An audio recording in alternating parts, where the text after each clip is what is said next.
একই দিনে যুক্তরাষ্ট্রের আরেকটি যুদ্ধবিমান ভূপাতিত করেছে ইরান। শত্রুপক্ষকে ফাঁকি দিতে ইরানের নকল মিসাইল লঞ্চার মোতায়েন। ইরানের বিভিন্ন স্থানে রাতভর হামলা চালিয়েছে যুক্তরাষ্ট্র ও ইসরায়েল। দর্শক, আমন্ত্রণ নাগরিক প্রতিদিনের আজকের বিশ্বের সর্বশেষ সংবাদে আপনাদের সঙ্গে আছি আমি নুসরাত জাহান জেরিন। দেখছিলেন প্রধান শিরোনাম, এবারে বিস্তারিত। একই দিনে যুক্তরাষ্ট্রের আরেকটি যুদ্ধবিমান ভূপাতিত করেছে ইরান। শুক্রবার দেশটির মধ্যাঞ্চলে মার্কিনীদের একটি F-15 যুদ্ধবিমান ভূপাতিত করা হয়। বিস্তারিত ডেস্ক রিপোর্টে। এবার একই দিনে যুক্তরাষ্ট্রের আরেকটি যুদ্ধবিমান ভূপাতিত করেছে ইরান। শুক্রবার দেশটির মধ্যাঞ্চলে মার্কিনীদের একটি F-15 যুদ্ধবিমান ভূপাতিত করা হয়। ওই বিমানে থাকা 2 জন ক্রুয়ের মধ্যে একজনকে উদ্ধার করা হয়েছে, অপরজন এখনও নিখোঁজ আছেন। তাকে উদ্ধারে ব্যাপক অভিযান চালাচ্ছে মার্কিন সেনারা। F-15 মডেলের ওই যুদ্ধবিমান যখন ভূপাতিত করা হয় তখন প্রায় একই সময়ে হরমুজ প্রণালীর কাছে পারস্য সাগরে A-10 ওয়ার্থ মডেলের আরেকটি যুদ্ধবিমান আছড়ে পড়ে। এ বিমানের একমাত্র পাইলটকে উদ্ধার করা হয়েছে। A-10 ওয়ার্থ যুদ্ধবিমানটি ছোট ছোট লক্ষ্যবস্তুতে আঘাত হানতে কার্যকরী। ধারণা করা হচ্ছে হরমুজ প্রণালীতে অভিযান চালাতে গিয়েছিল এটি। এদিকে মার্কিন প্রেসিডেন্টের সদর দপ্তর হোয়াইট হাউসের মুখপাত্র ক্যারোলিন লেভেট সংবাদ মাধ্যম CNN-কে জানান, প্রেসিডেন্ট ডোনাল্ড ট্রাম্পকে যুদ্ধবিমান ভূপাতিত করার বিষয়ে অবহিত করা হয়েছে। মার্কিন সংবাদ মাধ্যমগুলোর তথ্য অনুযায়ী F-15 যুদ্ধবিমানের একজনকে উদ্ধার করতে সমর্থ হয়েছে যুক্তরাষ্ট্রের স্পেশাল ফোর্সের সেনারা। তাকে হাসপাতালে চিকিৎসা দেওয়া হচ্ছে, অপরজন এখনও নিখোঁজ। তিনি কি অবস্থায় আছেন সেটি কেউ জানে না।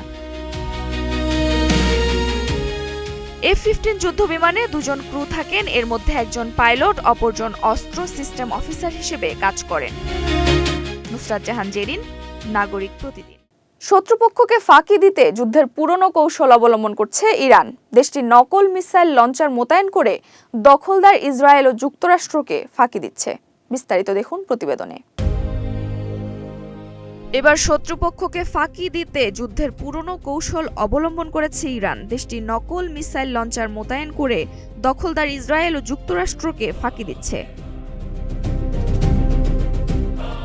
শনিবার এক প্রতিবেদনে নিউ ইয়র্ক টাইমস জানিয়েছে, ইরানের এসব নকল মিসাইল লঞ্চার মোতায়েনের কারণে হামলা চালিয়ে তাদের কতগুলো আসল লঞ্চার ধ্বংস করা হয়েছে সেটি অজানা মার্কিনীদের কাছে। সংবাদ মাধ্যমটি আরও জানিয়েছে, যুক্তরাষ্ট্র ও ইসরায়েল যখন ইরানের মিসাইল বাংকার বা মিসাইল ভান্ডারে হামলা চালায় তখন সেগুলো বাংকারে আটকা পড়ে যায়, কিন্তু মাত্র কয়েক ঘন্টার মধ্যে এগুলো আবার উদ্ধার করে ফেলেছে ইরানিরা। এতে করে দ্রুত সময়ে আবারও মিসাইলগুলো ব্যবহারযোগ্য করে ফেলে তারা। মার্কিন গোয়েন্দাদের তথ্যে জানা গেছে, ইরানের কাছে এখনও উল্লেখযোগ্য সংখ্যক মিসাইল এবং মোবাইল লঞ্চার রয়ে গেছে। ফলে যুক্তরাষ্ট্র ইরানের মিসাইল সক্ষমতা ধ্বংসের যে লক্ষ্য ঠিক করেছে তা আদৌ পূরণ হবে কিনা এ নিয়ে এখন সন্দেহ তৈরি হয়েছে। গত 28 ফেব্রুয়ারি ইরানে যৌথ হামলা চালায় দখলদার ইসরায়েল ও যুক্তরাষ্ট্র। ওই সময় মার্কিন প্রেসিডেন্ট জানান, তাদের লক্ষ্য হলো ইরানের মিসাইল সক্ষমতা ধ্বংস করা এবং তাদের এমন জায়গায় নিয়ে যাওয়া যেখান থেকে তারা কখনো পারমাণবিক অস্ত্র তৈরি করতে পারবে না। নুসরাত জাহান জেরিন, নাগরিক প্রতিদিন। যুক্তরাষ্ট্রের প্রেসিডেন্ট ডোনাল্ড ট্রাম্পের প্রস্তাবিত বিলাসবহুল বলরুম নির্মাণ প্রকল্প ঘিরে নতুন করে বিতর্ক তৈরি হয়েছে। বিষয়টি শুরুতে গোপন রাখা হলেও আইনি জটিলতা তৈরি হওয়ার কারণে এই ভূগর্ভস্থ স্থাপনা সম্পর্কে কিছু তথ্য প্রকাশ করছে হোয়াইট হাউস। বিস্তারিত প্রতিবেদনে। মার্কিন প্রেসিডেন্ট ডোনাল্ড ট্রাম্প সম্প্রতি ওভাল অফিসে সাংবাদিকদের জানান, হোয়াইট হাউসে চলমান নির্মাণ কাজ কেবল অবকাঠামোগত উন্নয়ন নয়, বরং একটি পূর্ণাঙ্গ নিরাপত্তা জোরদার কর্মসূচির অংশ। তিনি দাবি করেন, সেখানে উন্নত জৈব প্রতিরক্ষা ব্যবস্থা, সুরক্ষিত টেলিযোগাযোগ নেটওয়ার্ক, বোমা প্রতিরোধী আশ্রয় কেন্দ্র এবং আধুনিক চিকিৎসা সুবিধা সম্পন্ন একটি হাসপাতাল গড়ে তোলা হচ্ছে। তার মতে, এসব ব্যবস্থা নিশ্চিত হওয়ায় নির্মাণ কাজ চালিয়ে যাওয়ার অনুমতি পাওয়া যৌক্তিক। জীবন অবাক না করলে কে করবে? 28% মিল্ক ফ্যাটের অবাক করার সাথে ফ্রেশ মিল্ক পাউডার। জীবন অবাক করুক প্রতিদিন। অন্যদিকে ইউনাইটেড স্টেটস সিক্রেট সার্ভিস এই প্রকল্প দ্রুত শেষ করার পক্ষে জোরালো অবস্থান নিয়েছে। সংস্থাটির উপপরিচালক ম্যাথিউ সি কুইন আদালতে জমা দেওয়া নথিতে সতর্ক করে বলেন, নির্মাণ কাজে সামান্য বিলম্ব নিরাপত্তা ঝুঁকি তৈরি করতে পারে এবং তাদের দায়িত্ব পালনে ব্যাঘাত ঘটাতে পারে। তিনি বিচারককে এ বিষয়ে গোপন ব্রিফিং দেওয়ার প্রস্তাবও দেন। তবে বিচারক রিচার্ড জে লিয়ন সরকারের অনেক যুক্তি প্রত্যাখ্যান করেছেন।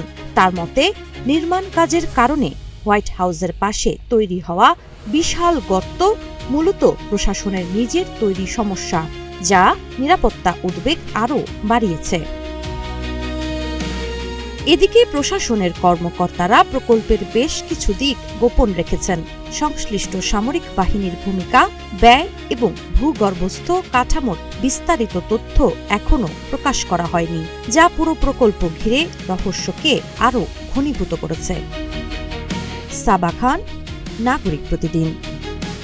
যুক্তরাষ্ট্রের সম্ভাব্য স্থল সামরিক আক্রমণের বিরুদ্ধে লড়াইয়ের জন্য প্রায় ৭০ লাখ বেসামরিক নাগরিক প্রস্তুত রয়েছে বলে দাবি করেছে ইরান। বিস্তারিত প্রতিবেদনে। যুক্তরাষ্ট্রের সম্ভাব্য স্থল সামরিক আক্রমণের বিরুদ্ধে লড়াইয়ের জন্য প্রায় ৭০ লাখ বেসামরিক নাগরিক প্রস্তুত রয়েছে বলে দাবি করেছে ইরান। দেশটির সার্বভৌমত্ব ও ভূখণ্ডের অখণ্ডতা রক্ষায় তারা প্রশিক্ষণ নিয়েছে বলেও জানানো হয়েছে। বৃহস্পতিবার ইরানের পার্লামেন্টের স্পিকার মোহাম্মদ বাঘের কালিবাফ সামাজিক যোগাযোগ মাধ্যম এক্সে দেওয়া এক পোস্টে এ তথ্য জানান। যুক্তরাষ্ট্রের সঙ্গে সম্ভাব্য আলোচনায় তাকে গুরুত্বপূর্ণ অংশীদার হিসেবে বিবেচনা করা হয়। কালিবাফ দাবি করেন, ইসলামী প্রজাতন্ত্রের বিরুদ্ধে যে কোনো মার্কিন স্থল আক্রমণের জবাবে লড়াই করতে বিপুল সংখ্যক ইরানি প্রস্তুত রয়েছে। তার ভাষায়, দেশ জুড়ে গড়ে ওঠা একটি শক্তিশালী জাতীয় আন্দোলনের মাধ্যমে প্রায় ৭০ লাখ মানুষ ইতোমধ্যে প্রতিরক্ষায় অংশ নিতে প্রস্তুতি ঘোষণা করেছে। প্রায় ৯ কোটি জনসংখ্যার এই দেশে বিষয়টি নিয়ে কয়েকদিন ধরেই আলোচনা চলছিল। তবে উচ্চ পর্যায়ের কোনো কর্মকর্তা হিসেবে কালিবাফি প্রথম এই সংখ্যা প্রকাশ্যে উল্লেখ করেন, যদিও এই পরিসংখ্যানের নির্দিষ্ট উৎস সম্পর্কে বিস্তারিত কিছুই জানানো হয়নি। বিশ্লেষকদের মতে, ইসরায়েল ও যুক্তরাষ্ট্রের বিরুদ্ধে সম্ভাব্য সংঘাত সামনে রেখে ইরানের স্বেচ্ছাসেবী অংশগ্রহণের আহ্বান জানানো হয়েছে। একই সঙ্গে অবসরপ্রাপ্ত সেনাদেরও যুদ্ধে অংশগ্রহণে আগ্রহ প্রকাশ করতে বলা হয়েছে। এদিকে ইসলামিক রেভলিউশনারি গার্ড কোরের স্বেচ্ছাসেবী শাখা বাসিস বাহিনীতে অল্প বয়সীদের অন্তর্ভুক্তির খবরও সামনে এসেছে, যা দেশটির সামরিক প্রস্তুতি জোরদারের ইঙ্গিত দিচ্ছে। অন্যদিকে মার্কিন প্রেসিডেন্ট ডোনাল্ড ট্রাম্প এক ভাষণে ইরানের ওপর সামরিক চাপ অব্যাহত রাখার কথা উল্লেখ করে বলেন, প্রয়োজন হলে কঠোর আঘাত আনা হবে। তবে ইরানের সামরিক বাহিনীর এক মুখপাত্র দাবি করেছেন, যুক্তরাষ্ট্র ও ইসরায়েল দেশটির প্রকৃত সামরিক সক্ষমতা সম্পর্কে পূর্ণ ধারণা রাখে না। তার ভাষায়, ইরানের সামরিক উৎপাদন ও সক্ষমতা সম্পর্কে বাইরের বিশ্ব সম্পূর্ণ অবগত নয়। তিনি আরও সতর্ক করে বলেন, যে কোনো আগ্রাসনের জবাব দেওয়া হবে এবং এর মূল্য যুক্তরাষ্ট্র ও ইসরায়েলকে দিতে হবে। নুসরাত জাহান জেরিন, নাগরিক প্রতিদিন। রাশিয়ার প্রেসিডেন্ট ভ্লাদিমির পুতিন এবং তুরস্কের প্রেসিডেন্ট রিসেপ তাইয়েপ এরদোয়ান মধ্যপ্রাচ্যের চলমান যুদ্ধে দ্রুত যুদ্ধবিরতির আহ্বান জানিয়েছেন। বিস্তারিত প্রতিবেদনে। রাশিয়ার প্রেসিডেন্ট ভ্লাদিমির পুতিন এবং তুরস্কের প্রেসিডেন্ট রিসেপ তাইয়েপ এরদোয়ান মধ্যপ্রাচ্যের চলমান যুদ্ধে দ্রুত যুদ্ধবিরতির আহ্বান জানিয়েছেন। শুক্রবার এক ফোনালাপে তারা এই আহ্বান জানান বলে জানিয়েছে ক্রেমলিন। ক্রেমলিনের এক বিবৃতিতে বলা হয়, দুই নেতা এমন একটি সমঝোতা ভিত্তিক শান্তি চুক্তির প্রয়োজনীয়তার উপরে জোর দিয়েছেন, যা অঞ্চলের সব দেশের বৈধ স্বার্থ বিবেচনায় নেবে। প্রায় এক মাস আগে যুক্তরাষ্ট্র ও ইসরায়েলের ইরানে হামলার মাধ্যমে এই যুদ্ধের সূচনা হয়, যা পরে পুরো মধ্যপ্রাচ্যে ছড়িয়ে পড়ে। এর প্রভাব বৈশ্বিক অর্থনীতি ও কোটি মানুষের জীবনে পড়েছে। ক্রেমলিন সতর্ক করে জানিয়েছে, চলমান তীব্র সামরিক সংঘাত শুধু আঞ্চলিক নয়, বৈশ্বিক ক্ষেত্রেও নেতিবাচক প্রভাব ফেলছে, বিশেষ করে জ্বালানি, বাণিজ্য এবং সরবরাহ ব্যবস্থায়। ফোনালাপে কৃষ্ণ সাগর অঞ্চলের নিরাপত্তা নিয়েও আলোচনা করেন ভ্লাদিমির পুতিন ও রিসেপ তাইয়েপ এরদোয়ান। এ সময় রাশিয়া অভিযোগ করে, ইউক্রেন রাশিয়া ও তুরস্ককে সংযুক্ত করা গ্যাস পরিবহন অবকাঠামোতে হামলার চেষ্টা চালাচ্ছে। রাশিয়ার জ্বালানি প্রতিষ্ঠান গ্যাজপ্রম জানিয়েছে, বৃহস্পতিবার তুর্ক স্ট্রিম গ্যাস পাইপলাইনের একটি অংশে ড্রোন হামলার চেষ্টা প্রতিহত করা হয়েছে। এই পাইপলাইনের মাধ্যমে হাঙ্গেরি, স্লোভাকিয়া এবং সার্বিয়া সহ কয়েকটি ইউরোপীয় দেশ গ্যাস পেয়ে থাকে। রাশিয়া একাধিকবার ইউক্রেনের বিরুদ্ধে এ ধরনের হামলার অভিযোগ তুলেছে, সর্বশেষ মার্চ মাসে। অন্যদিকে ইউক্রেনও প্রায় ৪ বছর ধরে চলা যুদ্ধে রাশিয়ার জ্বালানি অবকাঠামো লক্ষ্য করে হামলা চালিয়ে আসছে, যাতে মস্কোর সামরিক সক্ষমতা দুর্বল করা যায়। 2022 সালে শুরু হওয়া পূর্ণমাত্রার যুদ্ধের পর থেকে রাশিয়ার হামলায় ইউক্রেনের জ্বালানি স্থাপনা ব্যাপক ক্ষতিগ্রস্ত হয়েছে, ফলে লাখো মানুষ বিদ্যুৎ ও তাপ সুবিধা থেকে বঞ্চিত হয়েছে। নুসরাত জাহান জেরিন, নাগরিক প্রতিদিন। ইরানের রাজধানী তেহরান থেকে বলা হয়েছে, তেহরানের পশ্চিম এবং পূর্বাঞ্চল লক্ষ্য করে দীর্ঘ সময় হামলা হয়েছে, যেখানে বড় বড় বিস্ফোরণের শব্দ শোনা গেছে। বিস্তারিত প্রতিবেদনে। ইরানের বিভিন্ন অঞ্চল লক্ষ্য করে সারা রাত হামলা চালিয়েছে যুক্তরাষ্ট্র ও দখলদার ইসরায়েল। সংবাদ মাধ্যম আল জাজিরার সাংবাদিক তৌহিদ আসাদি ইরানের রাজধানী তেহরান থেকে বলেছেন, তেহরানের পশ্চিম এবং পূর্বাঞ্চল লক্ষ্য করে দীর্ঘ সময় হামলা হয়েছে, যেখানে বড় বড় বিস্ফোরণের শব্দ শোনা গেছে। তিনি জানিয়েছেন, এই হামলা শুধুমাত্র রাজধানীতে সীমাবদ্ধ ছিল না, শিল্প শহর ইস্পাহানও হামলার জেরে কেঁপে উঠেছে, যেখানে লাখ লাখ মানুষ থাকেন। আল জাজিরার এই সাংবাদিক বলেছেন, এখন হামলার ধরন দেখে মনে হচ্ছে যুক্তরাষ্ট্র ইসরায়েল ইরানের শিল্প কাঠামোকে টার্গেট করা বাড়িয়ে দিয়েছে। তেহরান ও ইস্পাহানের পাশাপাশি বিস্ফোরণের শব্দ শোনা গেছে উমরিয়াতে, খুররামাবাদে, কারাজে এবং কোমে। এছাড়া কারাজের B1 সেতুতে যৌথ হামলায় নিহতের সংখ্যা বেড়ে 13 জনে পৌঁছেছে। যুক্তরাষ্ট্র ও ইরানের মধ্যে চলমান যুদ্ধ বন্ধে মধ্যস্থতার ভূমিকা নিয়েছিল পাকিস্তান, তবে তাদের এই প্রচেষ্টা ব্যর্থ হয়েছে। ইরানি কর্মকর্তা পাকিস্তানে গিয়ে মার্কিনীদের সঙ্গে আলোচনা করতে অস্বীকৃতি জানিয়েছে। এছাড়া যুক্তরাষ্ট্র আলোচনায় যেসব শর্ত দিচ্ছে সেগুলো অগ্রহণযোগ্য বলে জানিয়েছেন তারা।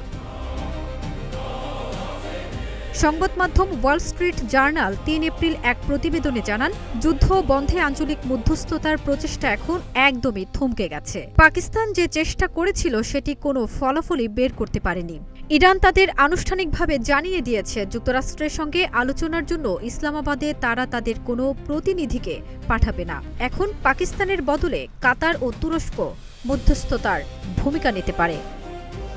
ফারজানা নিকিতা, নাগরিক প্রতিদিন। ইরানের হামলায় ভূপাতিত যুদ্ধ বিমানের ক্রু সদস্যকে উদ্ধার করতে ইরানে প্রবেশ করেছে মার্কিন বিশেষ বাহিনী। শুক্রবার রাতে ইরানে প্রবেশ করে তারা। দ্য টেলিগ্রাফের এক প্রতিবেদনে একথা জানানো হয়েছে। বিস্তারিত প্রতিবেদনে। ইরানের হামলায় ভূপাতিত যুদ্ধ বিমানের ক্রু সদস্যকে উদ্ধার করতে ইরানে প্রবেশ করেছে মার্কিন বিশেষ বাহিনী। শুক্রবার রাতে ইরানে প্রবেশ করে তারা। দ্য টেলিগ্রাফের এক প্রতিবেদনে এই কথা জানানো হয়। যদিও যুক্তরাষ্ট্র বা ইরানের সশস্ত্র বাহিনীর পক্ষ থেকে মার্কিন বিশেষ বাহিনীর ইরানে প্রবেশের এই প্রতিবেদন লেখা পর্যন্ত নিশ্চিত করা হয়নি।